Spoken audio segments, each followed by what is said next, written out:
નમસ્કાર વિદ્યાર્થી મિત્રો, યુટ્યુબ ચેનલમાં પાઠક સોલંકી આપનું હાર્દિક સ્વાગત કરે છે. વિદ્યાર્થી મિત્રો, આપણું એક સેમ પૂરું થઈ ગયું, એટલે તમારા 6 મહિના એક ધોરણમાં પૂરા થઈ ગયા. હવે આપણે શરૂ કરવા જઈ રહ્યા છીએ આપણે સેમ 2. પણ એની પહેલાં તમારા બધાની એક્ઝામ હમણાં લેવાની. એમાં સંસ્કૃત ભાષા તમારા માટે નવી હતી, તો એનું પેપર આપણે જોઈ લઈએ કે તમે લખ્યું છે ત્યાં કેટલું સાચું છે, કેટલું ખોટું છે, શું જવાબ આવતો હતો. એકવાર આપણે પેપરનું સોલ્યુશન કરી છે. તો ચાલો વિદ્યાર્થી મિત્રો, તમે પણ તમારા જે પેપર લખ્યા છે સામે લઈને બેસજો, અથવા ન હોય તો પેપર કદાચ તમે પ્રિન્ટ કાઢી હોય તો પેપર લઈને બેસજો, જેથી કરીને અહીંયા સોલ્યુશન કરાવું તો તમને ખ્યાલ આવે કે નહીં આ જવાબ એનો સાચો હતો. તો ચાલો વિદ્યાર્થી મિત્રો, પેપરનું સોલ્યુશન કરીએ. પ્રશ્ન 1 10 માર્ક્સના MCQ હતા, એટલે વિકલ્પનો સાચો જવાબ શોધીને લખો. પહેલો MCQ એવો હતો, કેવા ગુરુદેવને નમસ્કાર કરવામાં આવે છે?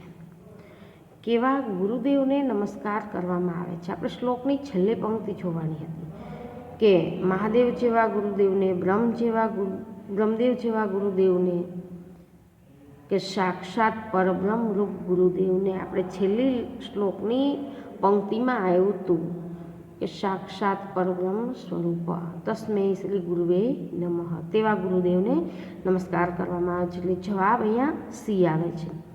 પછી આવે છે ઉત્પીઠિકાનો અર્થ શું થાય? તો ઉત્પીઠિકા એટલે ટેબલ અને ઉરુકમ એટલે પેટ. ચતુર્વાર્દનમ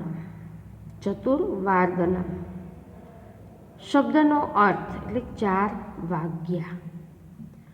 સૈનિક સર્પ ખાલી જગ્યા.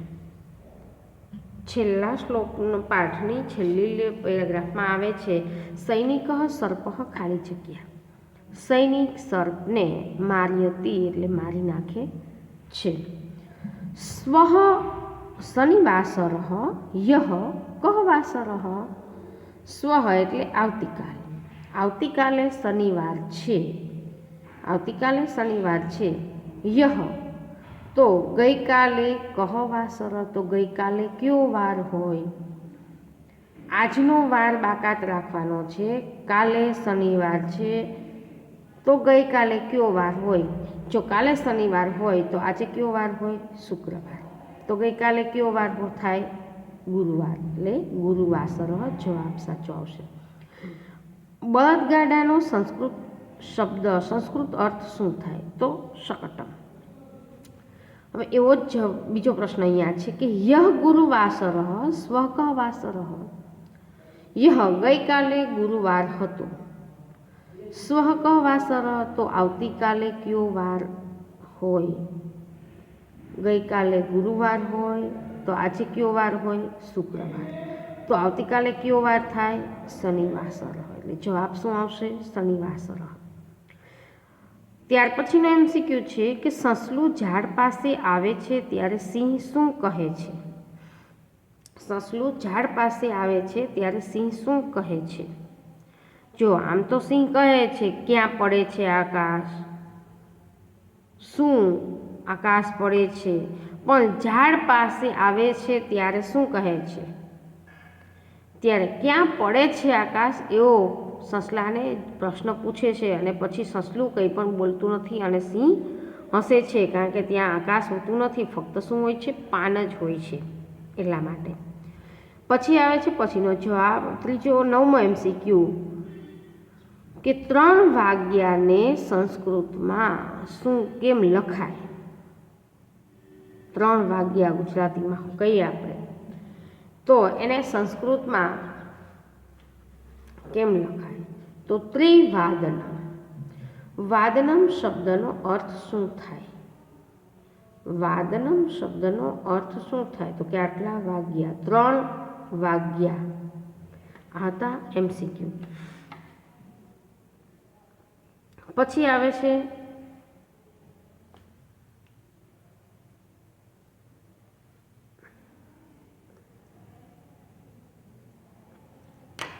ગુજરાતીમાં ભાષાંતર. કરો। એમાં આપણું પાંચમું કાવ્ય હતું। પાંચમા કાવ્યનો પહેલો શ્લોક હતો કે કદલી સદૃશી શૃંડા, કેલ સમાન સૂંઢ છે, થાંભલા જેવા પગ છે, શૂર્પાંકારો કરણ, સુપડાકારના કાન છે, ધોળા લાંબા બે દાંત છે। આગળ એને જ ક્રમમાં નીચેનો શ્લોક હતો કે ઉદરમ ભરંડાકારમ, ઉદરમ એટલે પેટ ઘડા આકારનું છે, ઉન્નત બૃહદ શરીરમ ઊંચું અને મોટું શરીર છે, અલ્પમ તુચ્છમ પુચ્છમ પૂંછડું કે પૂંછડું સાવ તુચ્છ એટલે નાનું અને નકામું છે, અહો અહો વિચિત્ર, અરે આ કેવું વિચિત્ર છે। ત્યાર પછીનો ત્રીજો શ્લોક હતો નમસ્તે શારદે દેવી વીણા પુસ્તક ધારિણી વિદ્યારંભમ કરિષ્યામી પ્રસન્ના ભવ સર્વદા। હે શારદા દેવી, હે સરસ્વતી દેવી, વીણા અને પુસ્તક ધારણ કરનારી, હું વિદ્યાની શરૂઆત કરું છું ત્યારે તમે હંમેશા પ્રસન્ન રહેજો। પછી ગદ્ય ખંડનું ગુજરાતીમાં અનુવાદ કરો। એકઃ શાવકઃ નીરે નાસ્તિ, એક બચ્ચું માળામાં નથી, વૃક્ષસ્ય અધઃ સર્પઃ દ્રષ્ટવા કાકઃ વદતિ, અહો એષઃ દુષ્ટ સર્પઃ શાવકમ ખાદતિ। વૃક્ષની નીચે સાપને જોઈને કાગડો બોલ્યો, અરે આ દુષ્ટ સાપે જ બચ્ચાને ખાધું છે, કંઈક ઉપાય કરવો જોશે। ઇતિ વિચિંત્યત એમ વિચારીને કાકઃ નદી પ્રતિમ ગચ્છતિ, કાગડો નદી તરફ જાય છે। પછી હતું શશકઃ ભીતઃ શશકઃ ધાવતી, ડરેલું સસલું દોડે છે, શૃંગાલઃ અનુધાવતી, શિયાળ પાછળ દોડે છે, વાનરઃ અપી અનુધાવતી, વાંદરો પણ પાછળ દોડે છે, સિંહ આગચ્છતિ, સિંહ આવે છે, સિંહ વદતિ, સિંહ કહે છે, કિમર્થ ધાવસી, કેમ દોડો છો? શશક વદતિ, સસલું કહે છે, સિંહ ભીતઃ ધાવતુ આકાશઃ પતતિ, સિંહ ભ્રીતઃ છે ત્યાં ભ્રાતઃ થાય, સિંહ ભાઈ, આ ભૂલ હતી, ભ્રાતઃ, સિંહ ભાઈ દોડો આકાશ પડે છે। સિંહ વદતિ, સસલું કહે છે, આકાશઃ પતતિ વા કુત્ર પતતિ, સિંહ કહે છે, શું આકાશ પડે છે, ક્યાં પડે છે? શશક પલાયનમ કરોતિ, સસલું ત્યાંથી ભાગી જાય છે। પછી આગળ હતો ત્યાર પછીના પ્રશ્નો વેદાંતઃ કિમ કરોતિ, વેદાંત શું કરે છે? તો કે વેદાંત પઠતિ, વેદાંત વાંચે છે। ચતુર કાકઃ કિમ અપહરતિ, ચતુર કાગડો શું હરણ કરે છે? તો સુવર્ણ હારઃ। પશ્યતિનો અર્થ જોવું। અંકુશ માત્રાદ ભીતઃ હસ્તિ, માં અંકુશનો અર્થ શું થાય? અંકુશનો અર્થ ચાબુક, અંકુશનો અર્થ એક નેતરની સોટી જેવું હોય છે, જે હાથીને ચાબુક વડે મારે છે, તેને કહેવાય છે ચાબુક। કાકસ્ય પત્ની શાવકે જો, કાકસ્ય પત્ની કેહ સહ વસતી, કાગડાની પત્ની અને સાથે, કાગડાની પત્ની સાથે તે ક્યાં વસે છે? તો શાવકે, કાગડાની પત્ની અને બચ્ચાઓ સાથે, વસતી, કાગડાની પત્ની, કહ કે સહ વસતી, કોની સાથે વસે છે, રહે છે? તો શાવકે, ખાલી સાવ શબ્દ લગાડવાનો હતો।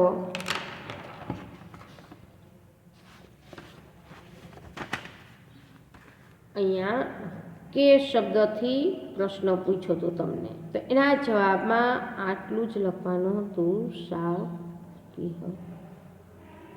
બચ્ચાઓ સાથે રહે છે। સસલું શા માટે ભયભીત થઈ જાય છે? પાંદડું પડવાથી। વિદ્યાર્થી દેવી સરસ્વતીને શું પ્રાર્થવે છે? કે હંમેશા મારા પર પ્રસન્ન રહેજો। કાકઃ સુવર્ણ હારઃ કુત્ર ક્ષિપતિ, કાગડો સોનાનો હાર ક્યાં ફેંકે છે? તો કોટરસ્ય અંતઃ ક્ષિપતિ, કાગડો સોનારને બખોલની અંદર ફેંકે છે. મયુરઃ કિમ કરોતિ, મયુર શું કરે છે? તો કે શૃણોતિ. દિવ્યા કિમ કરોતિ, દિવ્યા શું કરે છે? તો લિખતી. કચરા પેટીને સંસ્કૃતમાં શું કહેવાય? તો ઔકરિકા અનુધાવતી શબ્દસ્ય કહ અર્થ પાછળ દોડે છે. પછી આવે છે ખાલી જગ્યા. એકદા કાકઃ ભાર્યા સહ ખાલી જગ્યા ગચ્છતિ. એકવાર કાગડો પત્ની સાથે ક્યાં જાય છે? શું લેવા જાય છે? તો કે ખોરાક માટે બહાર જાય છે. સંસ્કૃતમાં ખાલી જગ્યા સ્વર અને ખાલી જગ્યા વ્યંજન હોય છે. સંસ્કૃતમાં 13 સ્વર અને 33 વ્યંજનો હોય છે. એષા શબ્દનો અર્થ ખાલી જગ્યા થાય તો એષા એટલે આ. અધુના અહમ ખાલી જગ્યા વસામી, હવે હું સુખેન વસામી. હસ્તિન પર્વત સદૃશે ગાત્રે ખાલી જગ્યા નેત્રસ્તઃ સસર્પ સન્નિભી. સામાન્ય રીતે દરેક વ્યંજનનો ઉચ્ચારણ સ્વર અ ઉમેરીને કરવામાં આવે છે. પછી આવે છે કે ખાલી જગ્યા પતતી, તો પરણ પતતી શશક ભીતઃ ભવતી, સસલું ડરી જાય છે. ચત્વારીનો અર્થ 4, પિંજઃ ચાપ, વિમાનમ ઉડ્યતે. દ્વે શબ્દનો અર્થ 2 થાય છે. આ તો પહેલો ભાગ. હવે જોઈએ પાછળ. જો નીચેના ખરા ખોટા લખો. ગુરુ વિષ્ણુ ભગવાન જેવા ચતુર્ભુજ છે. વિષ્ણુદેવો નમઃ એવું લખ્યું છે, એટલે તે શું આવશે? સાચું. શશક નદી સમીપમ આગચ્છતિ, સસલું નદી પાસે આવે છે નહીં, એટલે તે ખોટું. સંસ્કૃત ભાષા કેટલીક ભારતીય ભાષાઓની જનની છે. સાચું, કારણ કે તમને કીધું હતું હિન્દી, ગુજરાતી એ બધાનો ઉદ્ભવ સ્થાન ક્યાં દેખાય છે? તો કે આ દેવનાગરી લિપિમાંથી, એટલે સંસ્કૃત ભાષામાંથી. હસ્તિન દંતો શૂર્પાંકારોસ્તઃ, હાથીના દાંતો સુપડા આકારના છે. ખોટું. નિશા વદતી, નિશા બોલતી નથી, એટલે નિશા વદતી એટલે નિશા બોલે છે. સાચું. કબૂતર સોનાનો હાર લઈ જાય છે, આપણે કે આવું આવતું નથી, એટલે ખોટું. રાજકુમારી નદી તીરે વિહાર અર્થ ગચ્છતિ.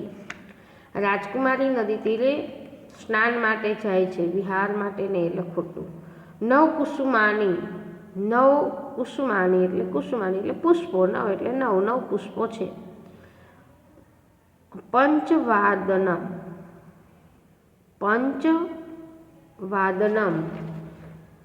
એટલે ખોટું. પંચવાદનમ 5 વાગ્યા. પંચવાગ્ય એ ખોટું, એવું આવતું. પંચવાદ, પંચ કેમ લખાય ને આ 5 છે, એટલે ખોટું. પછી અહીંયા આવે છે કે કાઉન્સમાં મૂકેલા શબ્દને ખાલી જગ્યામાં મૂકી અને વાક્ય પૂર્ણ કરો. આ તમારે છેલ્લા પાઠમાં આવતું હતું. ત્રીજી વિભક્તિ લગાડવાની હતી કે મનુષ્ય ખાલી જગ્યા વસતી. મનુષ્ય ક્યાં વસે છે? તો નગર શબ્દ તમને આપ્યો તો ત્રીજી વિભક્તિ લગાડવાની હતી, એક વચન કે નગરે, એટલે મનુષ્ય નગરે વસતી. ખગઃ નીડે વસતી. વ્યાઘ્રઃ ખાલી જગ્યા પ્રતિગચ્છતિ. વાઘ પ્રતિગચ્છતિ ક્યાં તરફ જાય છે? તો કે વનમ, ત્યાં વનમ આવશે. વનમ પ્રતિગચ્છતિ. હંસઃ ખાલી જગ્યા પ્રતિગચ્છતિ એટલે સરોવરમ. મત્સ્ય ખાલી જગ્યા વસતી કૌંસમાં જલમ, તો એ શબ્દને સુધારીને જલે લખવાનું છે. કૃષિક ખાલી જગ્યા પ્રતિગચ્છતિ ક્ષેત્રમ.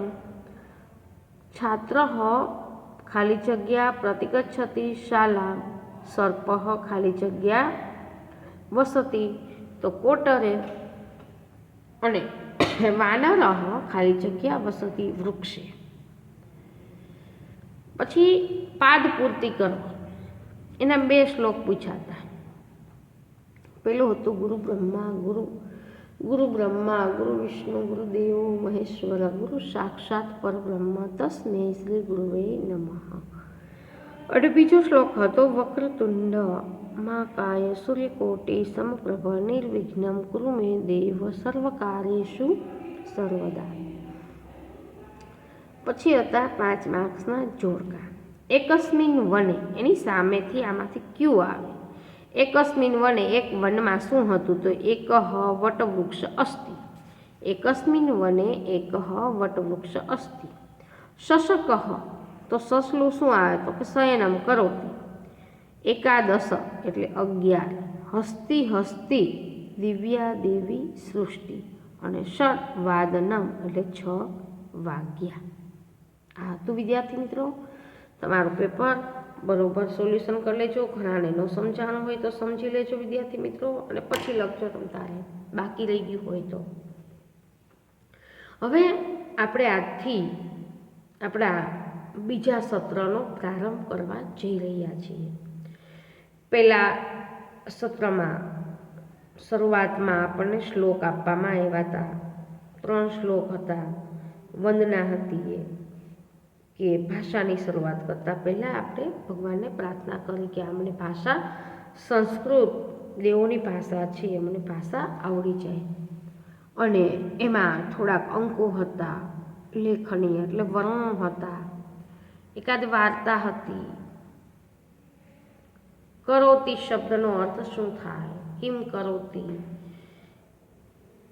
એ પ્રશ્ન કઈ રીતે પૂછાય, એ બધું હતું. પછી આવતીકાલને શું કહેવાય, ગઈકાલને શું કહેવાય, વારને શું કહેવાય. આવા 7-8 જેટલા પાઠ હતા.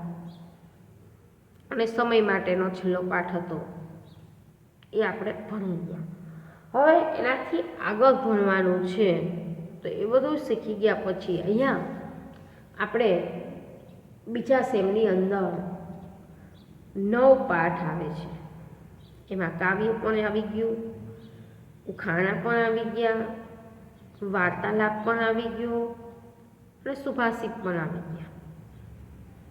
એમાં પહેલો જ પાઠ છે મમ અંગાની. મમ અંગાની એટલે મારા અંગો, એટલે અંગાની એટલે અંગો, મારા અંગો.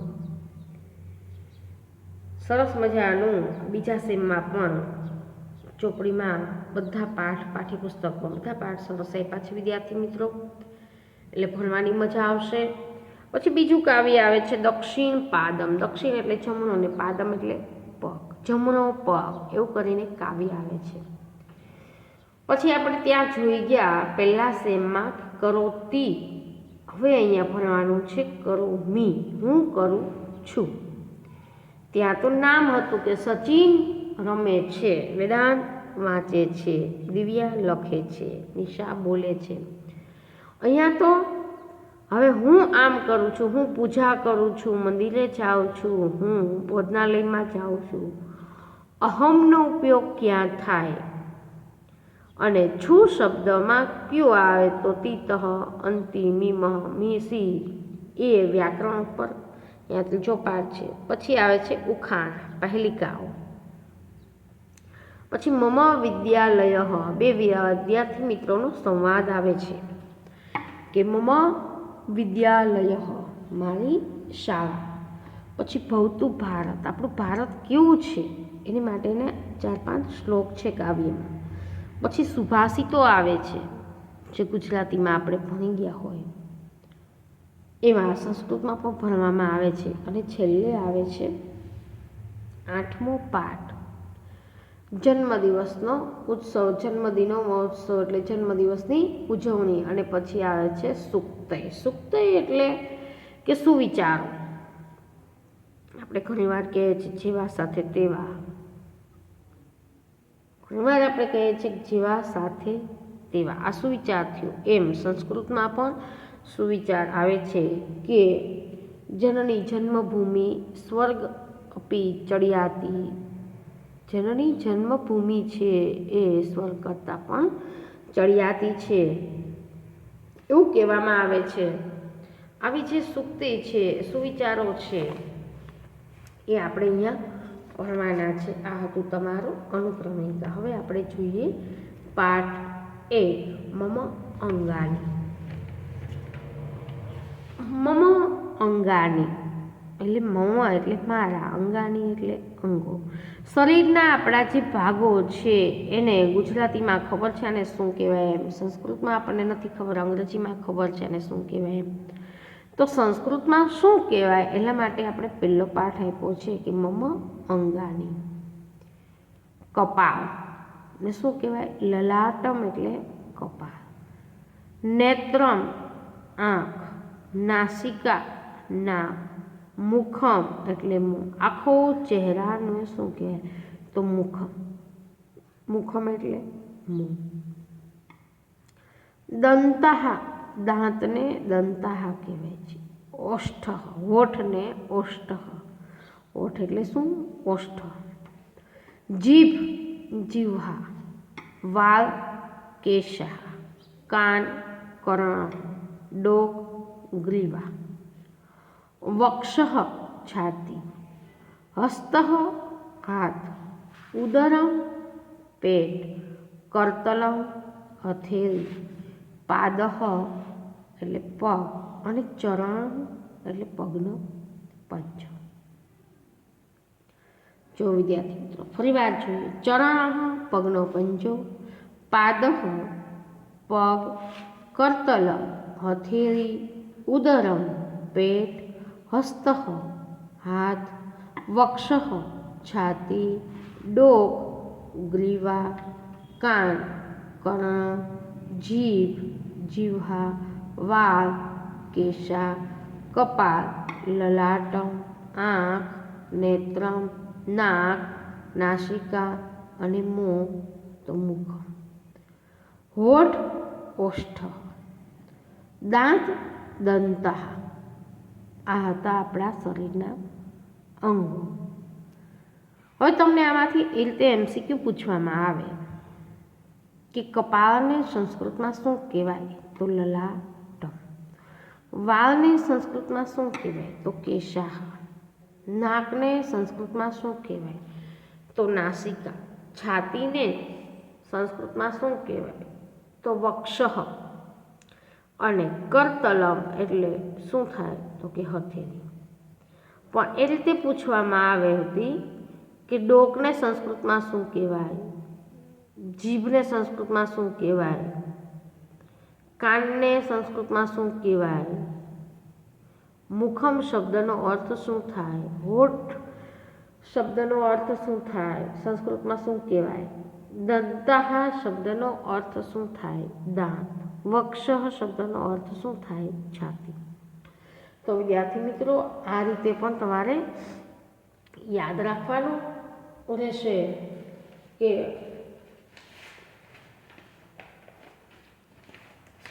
ગુજરાતી શબ્દ આપણને કપાળ છે ખબર છે, પણ કપાળને સંસ્કૃતમાં શું કહેવાય? તો લલાટમ. તો તમારો જે ચોપડો બનાવો, ચોપડાની અંદર હું અહીંયા જે શબ્દ અર્થ લખું સંસ્કૃત અને ગુજરાતી એ રીતે તમારે લખવાનું છે. પહેલો પાઠ કરીને લખવાનું છે મમ અંગાની. અંગા મમ અંગાની. એક કરીને લખવાનું છે લલાટમ. લલાટમ એટલે શું થાય? તો કે કપાળ. કેશાહ. કેશાહ વાળ. દંતઃ નાક. નેત્રમ આંખ. નાસિકા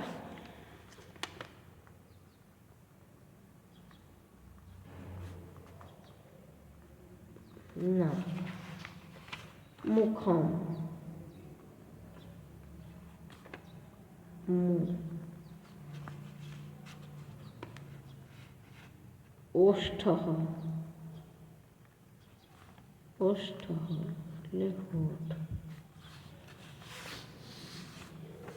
કેશાહ વાળ. કર્ણ કાન. જીહ્વા એટલે જીભ.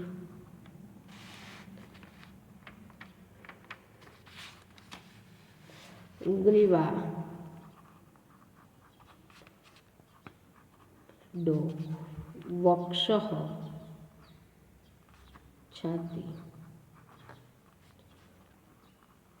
उदरम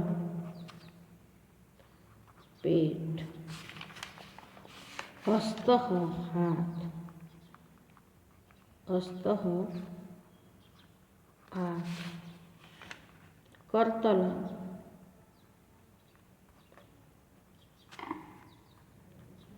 हथेली पादः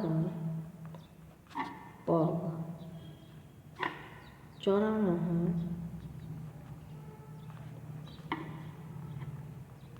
पगनो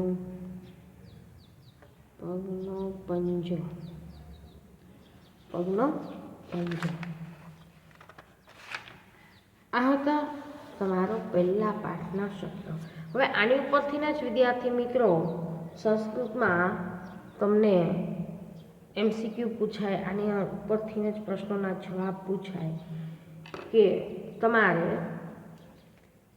મુખને સંસ્કૃતમાં શું કહેવાય અથવા મોંની અંદર ક્યાં ક્યાં અંગો આવે, તો કપાળ, દાંત, નાક, આંખ,